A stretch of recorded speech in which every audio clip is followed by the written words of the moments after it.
Hi అండి, నేను మీ Vaishnavi మనుమల. క్లాలీఫ్లవర్ curry ఎలా చేసుకోవాలో చూద్దాం.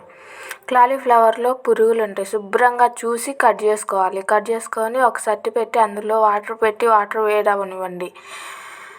వాటర్ వేడైనాక క్లాలీఫ్లవర్ ముక్కలు ఆ వేడి నీళ్ళల్లో వేసేయండి. వేడి నీళ్ళల్లో వేసేసి 50% కాగనివ్వండి. వాటర్ని ముక్కల్ని కూడా 50% ఉడకనివ్వండి. 50% ఉడికాక కావాల్సిన వెజిటేబుల్స్ చూద్దాం. ఒక ఉల్లిపాయ, 2 టమాటాలు, ఒక పచ్చిమిరకాయ, క్యాబేజీ ముక్కలు కోసి పెట్టుకోండి. ఒక ప్యాన్లో ఆయిల్ పెట్టండి. ఆయిల్ పెట్టి మిక్స్డ్ తాలింపు గింజలు ఉంటే అవి వేసేసుకోండి. తాలింపు గింజల్ని బాగా కాగనివ్వండి. తాలింపు గింజల్ని కాలనివ్వండి. తాలింపు గింజలు వేగిన తర్వాత పచ్చిమిర్చి వేయండి. దానిలో కోసి పెట్టుకున్న పచ్చిమిర్చి దానిలో వేయండి. పచ్చిమిర్చి చిటపట అన్న తర్వాత ఉల్లిపాయలు కూడా వేసేయండి. ఉల్లిపాయలని కూడా బాగా వేగనివ్వండి. ఉల్లిపాయలు వేగిన తర్వాత టమాటా ముక్కలు వేసుకోండి.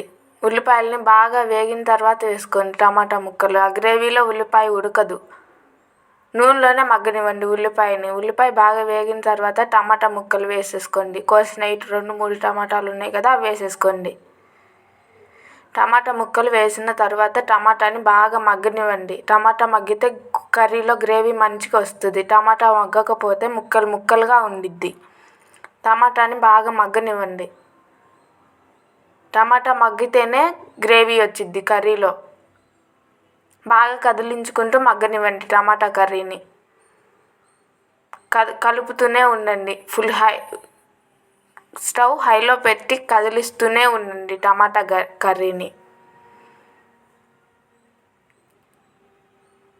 మంచిగా గ్రేవీ అవనివ్వండి. కదిలిస్తూనే ఉండండి. 5 నిమిషాలకు ఒకసారి కదిలించుకోవాలి. మూత పెట్టి ఒకసారి మగ్గనివ్వండి టమాటా కర్రీని.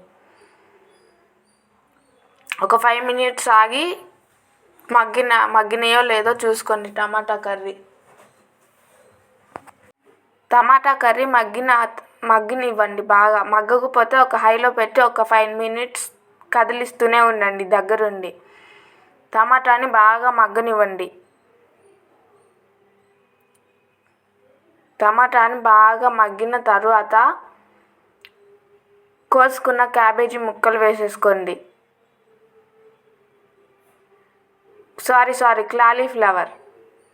క్లాలీఫ్లవర్ ముక్కలు వేసుకొని 50% ఉడికించాం కదా టమాటా మంచిగా గ్రేవీ అయినాక క్లాలీఫ్లవర్ ముక్కలు వేసేసుకోండి. కొన్నిసార్లు క్యాలీఫ్లవర్కి క్యాబేజీకి తేడా తెలీదు. క్లాలీఫ్లవర్ అంటాం కొంచెం కష్టం కదా, క్యాబేజీ వచ్చింది నోట్లోకి. క్లాలీఫ్లవర్ ముక్కలు వేసి మొత్తం టమాటా గ్రేవీ మొత్తం కలపండి. కలిసేలాగా గ్రేవీ ముక్కలకి కలిసేలాగా కలపండి. గ్రేవీ మొత్తం కలవాలి ముక్కలకి కలిసాక 1 teaspoon పసుపు, 2 స్పూన్లు సాల్ట్ వేసుకోండి. తగినంత. నాకు 2 స్పూన్లు సాల్ట్ చాలు, మేము తక్కువగానే తింటాం. మీరు మీ ఇష్టం వచ్చినంత వేసుకోవచ్చు. 2 teaspoonలు సాల్ట్ వేసుకోండి. సరిపడా వేసుకోండి సాల్ట్. బాగా కలవనివ్వండి. పసుపు, ఉప్పు కర్రీకి కలిసేటట్టు కలపండి. బాగా కలవనివ్వండి. 2-3 నిమిషాలు కలుపుతూనే ఉండండి దగ్గరుండి. అప్పుడే పసుపు, ఉప్పు ముక్కలకి పట్టిద్ది బాగా. కలిపి పెద్ద గ్లాస్తో 1 గ్లాస్ వాటర్ పోసుకోండి. వాటర్ పోసుకున్నాక కారం వేసుకోండి. వాటర్ పోసినాక కారం వేస్తే కర్రీ మొత్తానికి కలిసిద్ది. సరిపడా కారం వేసుకోండి. నాకేంటో కారం సరిపోయినట్లేదు, నేను ఇంకో స్పూన్ వేసుకున్నాను. మీరు సరిపోయినంత వేసుకోండి. మళ్ళీ కలిసేటట్టు తిప్పుకోండి. ఒక 5 minutes మూత పెట్టి కొంచెం సిమ్ అండ్ లైట్ హైలో పెట్టి ఒక 10 నిమిషాలు మగ్గనివ్వండి. అల్లం చిల్లుల్లిపాయ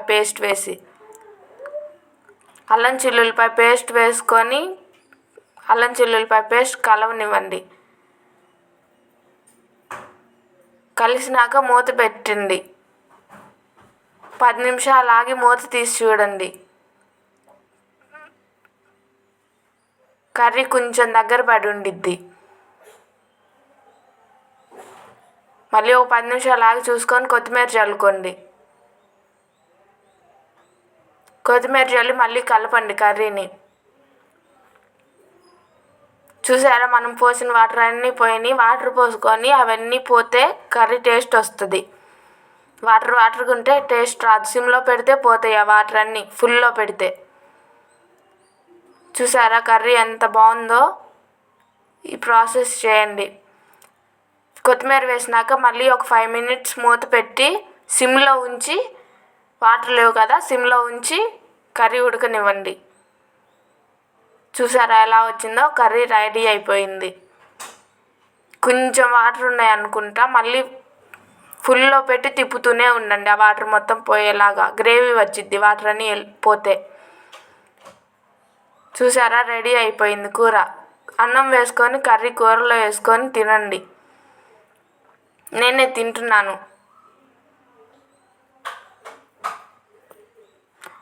వావ్, సూపర్గా ఉంది కూర. ట్రై చేయండి మీరు కూడా.